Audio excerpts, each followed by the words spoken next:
শিবির সন্দেহে যে কোনো নির্যাতনকে যারা রাজনৈতিকভাবে জায়েজ করেছে তাদের বিষয়ে আমাদের কি সিদ্ধান্ত হবে সেই বিষয়টি আমাদেরকে এই মঞ্চ থেকে স্পষ্ট করতে হবে।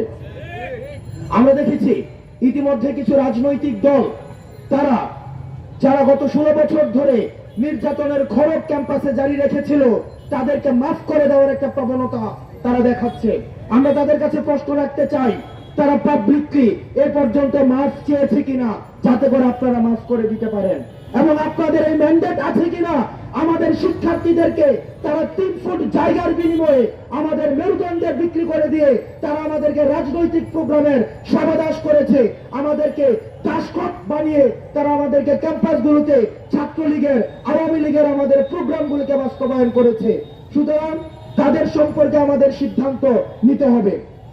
আমরা বলতে চাই, বিশ্ববিদ্যালয়ের শিক্ষার্থীদের গণতান্ত্রিক যে অধিকার, মত প্রকাশের স্বাধীনতা গত 16 বছর ধরে ছাত্রলীগ হরণ করেছে, আমরা চাই এটি তাদের বিরুদ্ধে প্রথম চার্জশিট আকারে আমাদেরকে মামলা করতে হবে।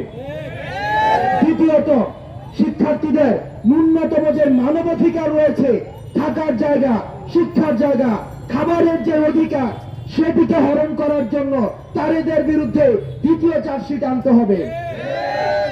শিক্ষার্থীদেরকে প্রতিনিয়ত শিবির সন্দেহে ক্যাম্পাসে, হলে, ডিপার্টমেন্টে যে ধরনের নির্যাতন করা হয়েছে, তাদেরকে এই রাজনৈতিক নির্যাতনের বিরুদ্ধে তাদের বিরুদ্ধে তৃতীয় চার্জশিট আনতে হবে। চতুর্থত, আমরা দেখেছি কিছু কিছু শিক্ষক তারা ছিল পার্ট টাইম শিক্ষক এবং ফুল টাইম রাজনীতিবিদ। এই ফুল টাইম রাজনীতিবিদ যারা ছাত্রলীগের এই নির্যাতনকে প্রতিনিয়ত প্রশ্রয় দিয়েছে, তাদের বিরুদ্ধে আমাদেরকে চতুর্থ চার্জশিট আনতে হবে।